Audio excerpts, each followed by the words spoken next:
사도행전 1장 8절 말씀 같이 한 목소리로 합독하도록 하겠습니다.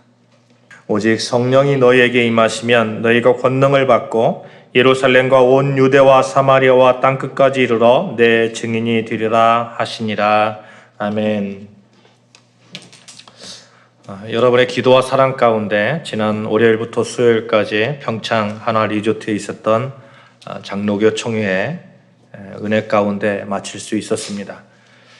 이번 총회 청원 가운데 저희 교회가 속해 있는 남서울 노예 이름으로 청원된 것이 있어요. 지금까지는 남서울 노예였지만 저는 지난 봄노예를 통해서 우리 서울 남노회로 바꿀 것을 결의하였었습니다.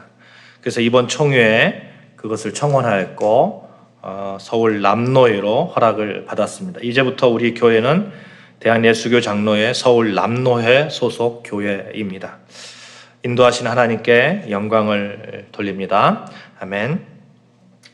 총회를 참석하면서 수많은 목사님들, 장로님들을 뵈면서 이런저런 생각을 했습니다. 많은 목회자들이 서로 생각이 다르고 또 행동이 다르고 성격이 다 다릅니다. 그래서 의견들이 다 다릅니다. 한 가지 안건을 가지고 그 많은 목사님들이 모두 하나같이 다른 소리를 낼 때도 있었습니다. 때론 앉아있는 것이 불편하기도 하였고 때론 말씀하시는 목사님들의 그런 어떤 성격이 보이기도 했습니다. 모두 다른 생각 가운데 있었지만 한 가지 분명한 공통점을 제가 발견할 수 있었습니다. 그것은 예수님에 대한 사랑이었고 예수 복음에 대한 열정이었습니다. 어떻게 하면 더 효과적으로 복음을 전할 수 있을까? 어떻게 하면 이 땅의 교회들이 좀 더 단단하게 서 나갈 수 있을까? 어떻게 하면 하나님의 영광이 이 땅에 온전히 펼쳐질 수 있을까? 모두 예수를 향한 그 사랑으로 하나이었습니다. 참 감사한 시간이었고 유익한 시간이었습니다. 총회 기간 중에 제 마음을 맴돌던 찬양이 있었어요. 내 구주 예수를 더욱 사랑이라는 찬양입니다. 지난 주일 우리 교회에서 음악회 가운데 피아니스트 김기경 선생님이 앵콜곡으로 치신 곡이죠. 여러분 지난 주일 음악회 참 어땠습니까? 참 좋았지 않았어요? 그죠? 너무 좋았죠? 사실 2달여간 쉬고 나서 개최한 음악회라서 홍보면에서 많이 부족했던 것도 사실입니다. 그것도 음악회 프로그램이 일주일 전이나 나와서 홍보할 수 있는 시간적 여유가 전혀 없었어요. 며칠밖에 되지 않았습니다. 그럼에도 불구하고 참 감사한 것은 음악회가 많은 이들에게 예수 그리스도를 알리는 수단으로 충분히 제 역할을 감당하고 있다는 사실이었습니다. 어떤 분에게 이런 문자를 받았습니다. 이렇게 좋은 음악회 만들어 주셔서 감사합니다. 근데 그 뒤에 있어요. 한 달에 한 번씩 이렇게 좋은 음악회를 만들어 주셔서 감사합니다. 이런 문자를 받았어요. 그래서 한 달에 한 번씩 계속 해야 되는가 보다 이런 생각도 했습니다만 예수 사랑을 나누는 우리의 음악회를 통해서 교회를 긍정적으로 바라보는 시각들이 많아지고 예수 사랑을 느끼는 이들이 많아짐에 참 감사했습니다. 마지막 앵콜곡으로 내 구주 예수를 더욱 사랑이라는 찬양을 할 때에 마음속 깊숙이 어떤 태산보다 더 무거운 강력함, 바다보다 더 깊은 묵직함으로 예수 사랑을 저도 모르게 찬양하고 있었습니다. 우리 같이 내 구주 예수를 더욱 사랑 같이 찬양해 보시겠습니다. 내 구주 예수를 더욱 사랑 엎드려 비는 말 들으소서 내 진정 소원이 내 구주 예수를 더욱 사랑 더욱 사랑 이전에 세상 나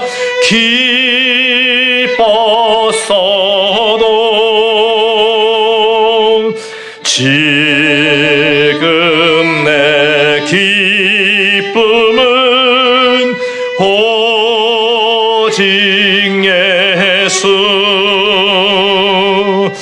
다만 내 비는 말 내 구주 예수를 더욱 사랑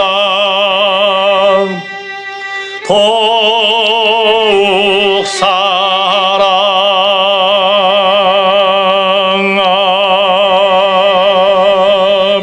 사랑하면 종회 목사님들, 음악회를 진행하는 형제, 그리고 이 자리에 계신 여러분과 제가 예수 그리스도를 더욱 사랑함에 감사합니다. 아멘. 우리는 예수 사랑을 전하는 자들입니다. 예수가 하나님의 아들이시고 우리를 구원하시려 우리의 모든 죄를 지시고 십자가에 못 박혀 돌아가셨고 장사되었고 3일 만에 부활하셔서 하나님의 우편에 앉아 계신 분이심을 믿는 자들이고 그 믿음을 전하는 자들입니다. 우리 역시 예수님을 믿음으로 말미암아 예수님과 똑같이 우리의 죄는 이미 다 십자가에 완전히 못 박혀 죽었고 장사되었고 역시 새 생명으로 다시 태어나 하나님의 백성으로 온전한 삶을 살고 있음을 믿고 고백하며 증거하는 자들입니다. 사랑하는 여러분, 종회에 참석했던 총대들도 음악회를 통해서 사랑을 나눈 형제도 함께한 우리 역시 예수를 증거하는 자들로 서 있습니다. 이 사실을 우리는 꼭 기억해야 됩니다. 여러분과 저의 이 증인된 삶이 우리의 기쁨이 되고 감격이 되고 아름다운 삶의 열매들이 되어야 될 줄로 믿습니다. 우리 같이 인사하십시다. 우리는 예수님을 증거하는 자들입니다. 시작.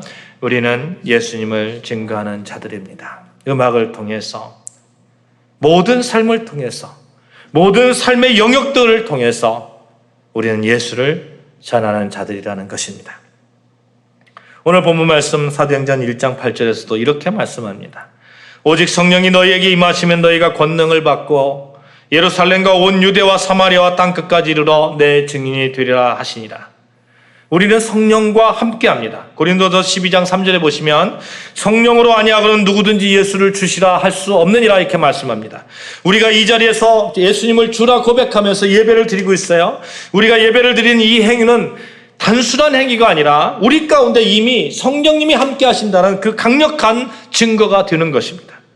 성령님이 함께하는 여러분과 저, 이미 우리 가운데 임한 그 성령의 능력으로 사는 여러분과 저는 성령께서 주시는 그 권능을 받고 그 권능 가운데 땅끝까지 이르러서 예수 증인된 삶을 살아가야 하는 것입니다. 우리는 예수 증인된 사람입니다. 무슨 모임을 가지든지 음악회를 하든지 그 무엇을 하더라도 그것이 향하는 목표는 예수를 알리는 일에 그 목표점이 있습니다. 예수께서 명령하시죠? 그것도 예수님이 승천하시기 전에 마지막으로 우리에게 당부하신 말씀이에요. 이 땅을 밟고 예수님께서 하신 마지막 말씀입니다. 그 말씀의 무게가 너무너무 큽니다. 오직 성령이 너에게 임하시면 너희가 권능을 받고 예루살렘과 온 유대와 사마리아 땅끝까지 이르러 내 증인이 되리라. 내 증인이 되리라.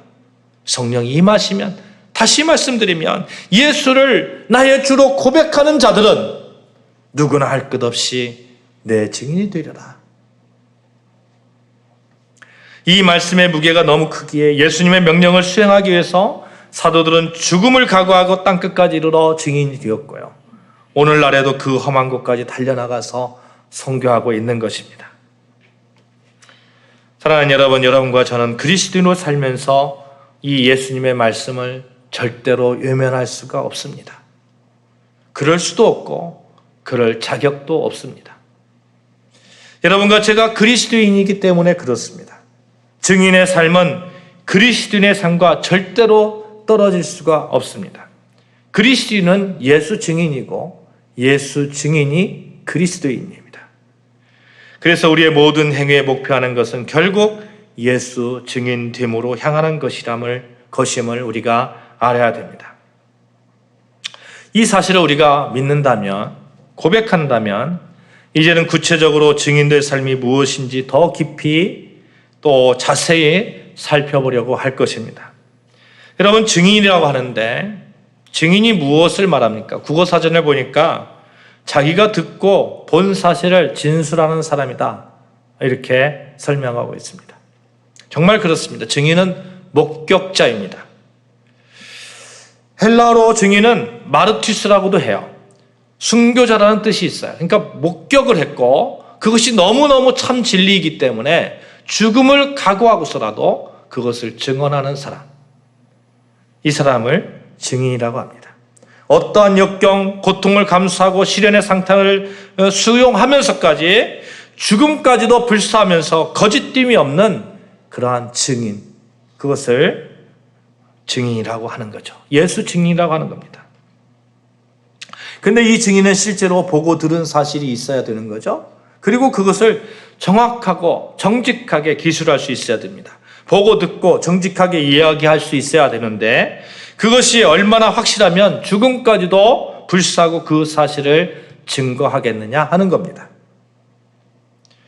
예수님께서 말씀하신 내 증인이 되라 하는 말씀, 예수님의 부활을 실제로 보고 듣고 한 사람들에게 죽음까지도 각오하고 증거하라 하는 말씀입니다. 실제로 제자들은 그렇게 했어요. 당시 예수님과 함께 있었던 예수님의 제자들, 예수님께서 십자가에 못 박혀 돌아가실 때에 그들이 어떻게 했습니까? 그들은 정말 예수님께서 돌아가시려고 할 때에 막 도망 다녔던 그런 자들입니다. 그런데 예수님의 부활을 보고 난 다음에 그들은 죽음을 각오하고 죽기까지 예수님을 증언했습니다. 나는 보았다는 거예요. 예수님이 3일 만에 십자가에서 죽으심 가운데 부활하신 것을 나는 보았다는 거예요. 그리고 부활하신 예수님께서 승천하신 것을 나는 보았다는 거예요. 그 예수님께서 다시 오실 것을 나는 증거한다는 겁니다. 여러분도 아시다시피 제자들 참 비겁한 자들이었잖아요.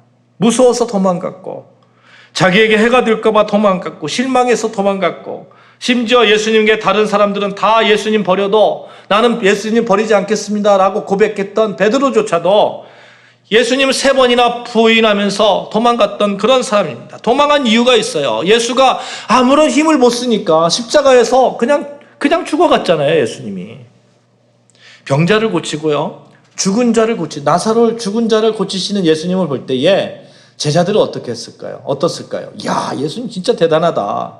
아니 어떻게 죽은 자를 살릴 수가 있을까? 그런 생각을 하지 않았을까요? 어떻게 불치병을 가진 자들을 고칠 수 있을까? 야, 예수님 정말 대단하다. 그런데 십자가에서 못 박혀 돌아가시는 거 보니까 이거 별거 아니거든요. 그냥 똑같은 우리 인간이거든요. 예수님 제자들은 생각이 이랬을 거예요. 아니 십자가에 그 상황 속에서 그냥 짠하면서 그냥 십자가 못 박힌 거 다 벗어버리고 자기들을 죽이려고 했던 그런 사람들 다 쓸어버리고 그런 모습을 제자들이 기대하지 않았을까요? 어쩌면 기대했을 거예요. 그런데 예수님은 그냥 돌아가신 거예요. 그러니 제자들 다 도망갔던 거죠. 자기도 죽을 줄 모르니까. 그런데 그들이 완전히 뒤집혔어요. 이제는 죽음도 무섭지 않습니다. 이유가 있어요. 예수님의 부활을 보았기 때문에 그렇습니다. 그 부활의 모습을 보는 순간 그들은 모두 뒤집어졌습니다. 그만큼 부활이 중요하다는 거예요. 여러분, 이 땅에 살고 있는 사람들 중에 부활한 사람 아무도 없습니다. 예수님 말고 아무도 없습니다. 그 부활을 본 사람들은 그것을 전하기 위한 증인의 삶을 살았고, 그 부활을 보지 못한 사람들은 부활을 전하는 사람들을 핍박하는 거예요. 상식적으로 말이 안 되니까 거짓이라고 하는 거예요. 거짓된 것으로 사람들을 현혹한다고 하는 거예요. 그러니 부활을 증거하는 사람들을 보면 믿고 막 죽이고 싶고 그렇지 않겠어요? 자기 나름대로는 정의로운 가운데. 근데 부활을 본 제자들은 어떻겠습니까? 이게 실제적 사실이잖아요. 실제로 보았잖아요. 그러니 죽음을 각오하고서라도 부활을 증거하는 겁니다. 부활을 보지 못한 사람은 부활을 증거하는 자들을 죽이려고 하고, 부활을 본 사람은 죽음을 각오하고서라도 부활을 증거하는 거예요. 제자들은 예수님의 부활을 보는 순간 예수님이 하나님의 아들이심을 진실로 믿게 되니까 전하지 않을 수 없었던 겁니다. 사실 예수님께서도 제자들에게 힌트를 주셨어요. 나는 십자가에 죽고 부활할 거야. 이런 그 힌트를 주셨어요. 근데 제자들 그 말씀이 무슨 말씀인지 몰랐던 거죠. 근데 이제는 다르죠. 실제적으로 예수님의 부활을 보게 된 거니까 충격도 있었겠지만 굉장히 당당해지는 거죠. 우리는 십자가를 생각합니다. 십자가를 통해서 내 죄가 씻음 받았음을 고백하며 감격합니다. 그런데 만일 예수님의 부활이 없었다면 십자가의 능력이 있지 않는 것이죠. 단지 한 사형수가 죽은 사형 도구에 불과합니다. 예수님이 십자가에 돌아가셨을 때 왼쪽과 오른쪽에 강도가 있었어요? 만약 예수님의 부활이 없었다면 이 강도들하고 뭐가 다릅니까? 하나도 다를 것이었습니다. 그냥 죄수를 죽인 형틀일 뿐입니다. 그러나 예수님께서 부활하셨어요. 이 부활의 충격이 오늘날 기독교가 살게 하고, 우리가 하나님의 백성 되게 하고, 우리가 영생의 갈 길을 열어놓은 것이고, 당당하게 목숨을 걸고 그것을 증언하는 것입니다.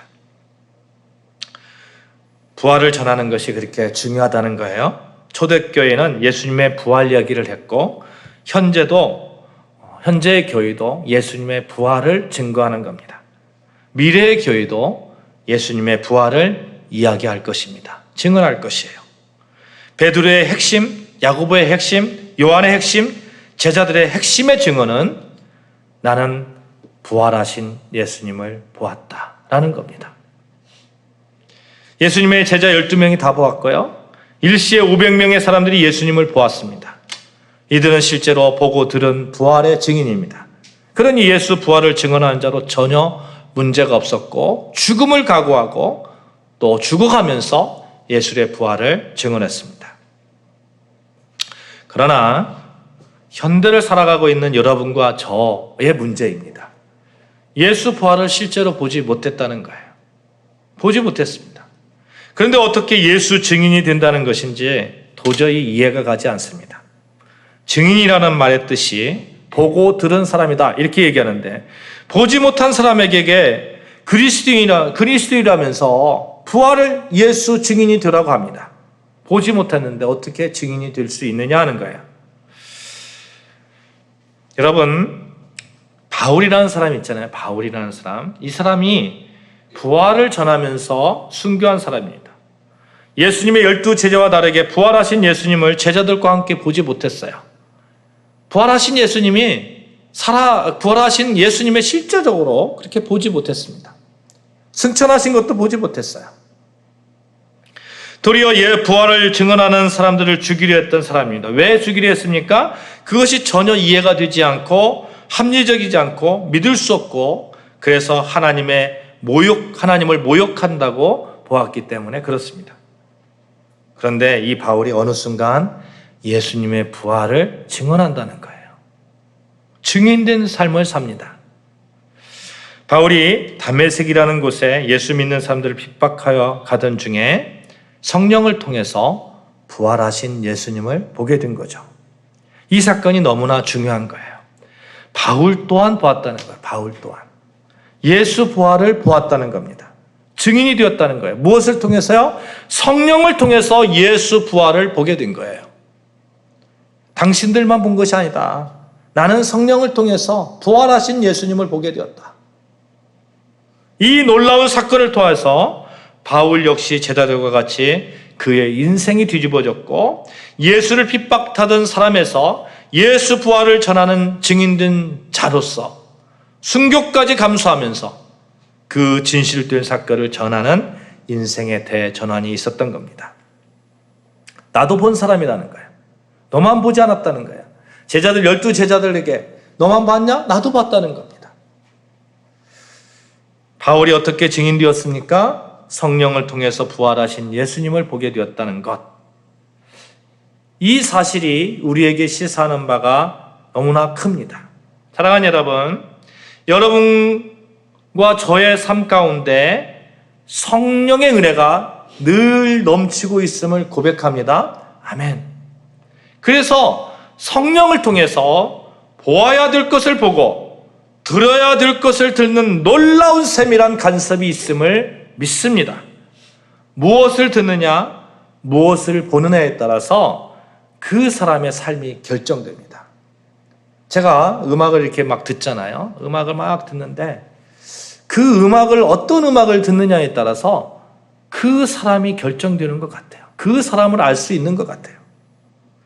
어떤 것을 보느냐에 따라서 그 사람을 알 수 있습니다. 사랑하는 여러분, 우리는 부활을 본 사람이에요. 부활을 들은 사람입니다. 그래서 우리의 삶은 따라해봅시다. 생명이 있습니다. 시작. 생명이 있습니다. 우리의 삶은 생명이 있습니다. 여러분, 우리는 성령을 통해서 부활하신 예수님을 보는 사람들입니다. 죽음이라는 것이 아니라 죽음을 이기는 생명이 있다는 것을 알게 된 사람입니다. 무덤을 깨트리며 열고 나오는 생명이 있다는 것을 우리는 믿는 사람이라는 거예요. 몇 해 전에 어떤 광우스님이라는 분이 입적하셨는데 이분이 이런 얘기를 해서 유명하죠. 그저 왔다 갈 뿐입니다. 이런 얘기를 했어요. 너무 철학적이고 괜찮은 말 같아요. 그러나 부활을 본 사람들은 분명하게 말을 합니다. 죽음이 끝이 아니다. 무덤을 깨트리는 생명이 있다. 그분이 예수 그리스도다. 나는 보았다. 예수를 믿는 자들은 예수와 함께 부활할 것이다. 이 사실을 죽음을 각오하고 죽기까지 전하는 자들이 여러분과 저라는 것입니다. 제자들의 삶이었고요. 바울의 삶이었고 아름다운 교인들의 삶이고 그리스도인의 삶이 되어야 될 줄로 믿습니다. 부활을 두 눈으로 목격하지 못했지만 우리는 그런 증인의 삶을 살 수 있습니다. 성령으로 인해서 보게 된 여러분과 저는 이제 부활의 증인된 삶을 살아갈 수 있습니다. 그러면 어떻게 하는 것이 부활의 증인된 삶을 사는 것인가? 우리 로마서 6장 5절 말씀 같이 봉독하도록 하겠습니다. 로마서 6장 5절 말씀입니다. 같이 합독합니다. 시작. 만일 우리가 그의 죽으심과 같은 모양으로 연합된 자가 되었으면 또한 그의 부활과 같은 모양으로 연합된 자도 되리라. 아멘. 그의 죽으심과 같은 모양으로 연합된 자가 되었으면 우리는 예수님의 부활과 같은 모양으로 연합된 자가 될 수 있습니다. 부활하신 예수 생명 안에서 살아가고 우리의 죄가 십자가에서 다 끝났잖아요. 다 죽었잖아요. 예수를 통해서, 예수 그리스도를 통해서 예수가 십자가에서 우리의 죄를 다 감당하시고 죽였듯이 우리의 옛사람이 십자가에서 다 죽는다면 우리 또한 예수 부활과 함께 연합된 자가 되는 것입니다. 그래서 여러분, 우리는 작은 예수로 살아갈 수 있는 겁니다. 예수 생명으로 살아갈 수 있습니다. 우리가 예수와 함께 십자가 장사 진행과 또 부활의 연합됨은 성령의 은혜 가운데 있는 것이고 그 성령으로 우리가 부활의 증인의 반열에 서게 되었습니다. 바울은 12대잘들처럼 예수님의 부활을 보지 못했지만 성령으로 예수님의 부활을 보고 인생이 뒤집어졌습니다. 우리 또한 성령 가운데 있는 자들이고 우리 또한 예수와 연합된 자로 살아가기 때문에 우리의 삶, 정말 멋진 삶이 되고 예수를 증언하는 그 삶에 당당할 수 있습니다. 목숨까지 걸면서 우리는 예수 증언자로 살아가는 겁니다. 전혀 이상할 것이 없다는 거예요. 우리 안에 예수 생명이 있기 때문입니다.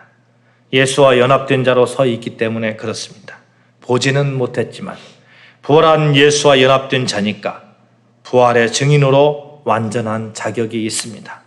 성령님께서 부활하신 예수를 보게 하시고 그 부활하신 예수를 믿게 하셨습니다.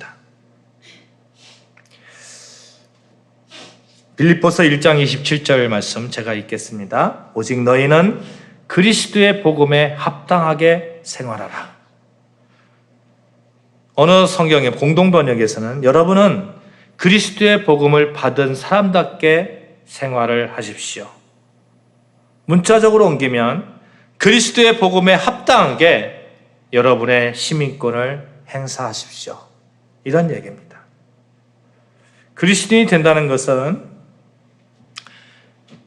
세상 된 사람에서 하나님 나라의 백성으로 국적이 변화된 거잖아요.